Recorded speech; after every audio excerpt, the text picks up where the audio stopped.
Now going over to the Culture podcast, you have Bud Light St. Patrick's Day tweet is mostly ratioed and roasted. Now this comes a couple days, obviously St. Patrick's Day was earlier this week, and many Americans celebrated by presumably getting inebriated by drinking copious amounts of alcohol for some reason, including Bud Light, which, knowing the Irish, I don't think they'd probably be tolerant of a brand that tried to, well, I guess drinking at a young age is probably, maybe it is acceptable in Ireland, so maybe they did embrace the Dylan Mulvaney endorsement. Though they're also Catholic, mainly, so probably not. But nevertheless, in all seriousness, this comes from Bud Light's social media X Twitter profile, and they have a picture of their fancy green can, and Bud Light says, quote, "We've got one of these waiting for you at the bar," unquote. And it's the Bud Light bottle, and it says, "Limited edition, St. Patrick's Day." And it's got a big 3-leaf clover on it, and it's a green bottle. And I just think it's so hilarious, because there's like one or two things that's manufactured today that's called limited, that is truly a limited edition or limited to anything that has a modicum of value. An overwhelming majority of the time, the joke I always had when I used to be in the automotive community, because they'd have, was it Toyota? There's a couple of brands where they call their trim levels limited. And the joke is they're only limited by how many they can sell. That pretty much everything made nowadays that's a collectible, unquote unquote, is garbage. It'll be worth nothing in years, especially with this, where it's just a mass-produced product, and there's nothing saying they can't just make more of it if for some stupid reason it ended up being worth something. But there are some people who I'm sure are buying this partially because it says limited edition St. Patrick's Day bottle. It is green, and green is cool. I'll give them that. But they were mostly roasted. They only got 15,000 views and 249 likes, which, again, for a multi-billion-dollar brand, is nothing compared to what they were pre-Dylan Mulvaney business blunder. Now, they also censored a bunch of them. If I go to the little, let's see, got 56 comments. We'll go to the censored ones last. Now, one of the first, perhaps just shows their new customer base. The first one comes from, this is a real comment that's positive, so we'll fact check to look at the profile and see if it's real. It comes from Vicky of PA saying, quote, "Perfect for the holiday." And this is, in fact, a picture of a woman wearing a mask in 2024. She got 1 like, going to her profile. She says, "Just a girl with bad skin is looking to improve it. Try out new products, share my experiences." And she's a moron. Well, mentally vacuous or a robot. I say that because all of her tweets are just retweets for Bud Light and Doritos and, what is this? Hallmark Channel? They're still around somehow. Fun fact, they own Crayola. At one point, I forget if they still own it. So this person just wants free crap. That's all this person's about. Free crap and wearing a mask. That was the first positive comment for Bud Light. The Bud Light did respond. I'm surprised. Perhaps they were not inebriated by drinking their own product. They simply said, "We're ready," and they gave her a like, apparently. You have Booker5314 having a picture of itself with holding the bottle with some type of beaded bracelet, and that person simply said nothing. It was just a picture of them holding the bottle, and it got 4 likes. A little strange. And Bud Light even responded saying it's your lucky day, though no one liked that response. Now going to Mr. Booker's profile, let's see, what this person's profile says: "Craft beer, married to my lovely wife Amy," spelled wrong, Aimee. Ridiculous. Almost as ridiculous as someone being named Topping. Oh, wait. Nevertheless. Also says, "And my hardworking son Ryan and packing our favorite Budweiser in Kentucky." So, presumably this is an employee or distribution representative or someone who works at a distributor, because they say this person packs your favorite Budweiser products in Kentucky. Now, I'm not going to dare ask where they pack it. What they like to do in their social life is their own privacy or whatever. And the profile picture is, in fact, of a Bud Light bottle. And then the background is the Budweiser NASCAR, or a NASCAR vehicle with the Budweiser logo splashed upon it. And going to the profile, this person just reposts for everything Bud Light. Everything Bud Light. So, I guess, at least it makes sense. It's probably an employee of Budweiser or Anheuser-Busch InBev. So we have someone who just wants free crap.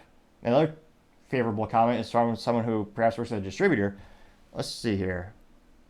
Dude, it looks like there's 2 or 3 more positive ones. You have Ruben Cortilla saying, quote, "I'll look for it tonight." And this person has 88 followers. But let's see here. Repost a lot of things for Bud Light, as well as sports balls, and wanting to win gift cards. So, perhaps a real person just wants free crap. You have, let's see here. You have Judy Milhone says, quote, "Oh yeah, cool bottles and great beer." Fascinatingly enough, there's not a community note on this statement saying, no, it's absolutely not a great beer. No one in the history has ever described Bud Light as a great beer. Even prior to the controversy, it was like a default beer. It wasn't known as being the best or a good beer. It's a beer. Some might argue it's just watered down piss water, but some would argue it has a slight little percentage of alcohol, making it legally a beer. Now go to Judy's profile. She wants to win free gifts. What is this? Can you take the gift and accept my invitation? We can both get free gifts with this way. Search for the app and my code in Temu.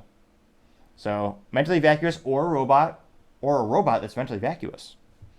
And this is hundreds. Jesus. Yeah, just post on post for free stuff multiple times a day. I can't but think this is either automated or this person's unemployed. But yeah, it looks like all the top comments are people who are working for Bud Light, mentally vacuous, or just want free stuff. And they're not getting a lot of comments, or not getting a lot of likes. They're getting between 0 and 2 likes. Not getting the likes that are actually more than 0 or 2. We have Stocks and Crypto Place, and they say, quote, "pass," simply. And they got 10 likes. Salty Fire Dog says, quote, "it'll be waiting for a long time," unquote. Getting 10 likes. You also have Julia Broderick saying, quote, "still not an apology," unquote, getting 6 likes. You have Jham40 saying, quote, "needs more rainbows," unquote, getting 7 likes. You also have Michael Turpin, and I'm going to alter it to make it moderately family friendly, who says something to the effect of, "I'd rather relieve myself in my hand and clap." Barfing emoji, getting 5 likes. You also have Darpin Trayan saying, quote, "still gay beer." Justin Green, unquote, getting 6 likes. You have Count Swagula saying, quote, "is there an apology for calling us fratty and out of touch, waiting at the bar too?" unquote, getting 10 likes. Roberto simply said "banned for life," getting 9 likes. Jam says no, getting 4 likes. Alberta Raven says, quote, "no one drinks this at a bar anymore. It's embarrassing," unquote, getting 3 likes. Jeremy Allen says, quote, "I thought training fluid was red," unquote, getting 7 likes. Which, interestingly enough, why don't they dye like beer and other drinks like red or pink on Valentine's Day? Seems like a lost marketing opportunity, but nevertheless. Joe simply says still boycotting, getting 8 likes.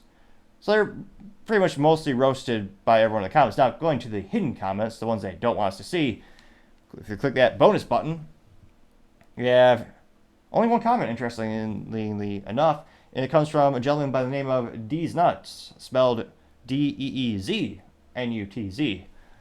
though no pictures of Mr. Peanut. Now, and it's simply a comic that says "how guys who drink Bud Light sleep," and there's a picture of a gentleman sleeping with the rainbow promotional bottle of Bud Light inserted. I will leave it at that. So, as usual, Bud Light has not recovered from their business blunder of the century by paying Dylan Mulvaney $185,000 to subsequently lose $1.4 billion in sales and try to sell alcohol to children. Since again, Dylan Mulvaney's average audience was about 15 years old on TikTok, and individual is very famous for being a trans ambassador or spokesperson. Nevertheless, there's controversy even in that community, and they haven't recovered since. It's also been a year, and yet culturally speaking, I mean, we're not seeing these comments let up. If anything, they're just staying consistent or even getting even more visceral, which is actually impressive when you think of the fact that they've banned so many people from social media. Even my individual personal Twitter profile, I remember when the Bud Light business blunder first came out, they actually, they had some mediocre post, and all I did was respond with a picture from my podcast studio with a picture of Yangling in bottles and cans, and I simply said, "thank you for the reminder to me to go buy more Yangling." And that little innocent comment got me banned. I didn't say anything too vitriol. I didn't swear in my post. So we said, "thanks for the reminder." And truth be told, that's one of the reasons I know about Yangling. Granted, I don't drink a lot of beer. I prefer spirits if the occasion calls for it. But yeah, fun fact, Yuengling is still family-owned, the oldest brewery in the United States, and they're expanding exponentially, thanks in part because of Bud Light's business blunder of the century.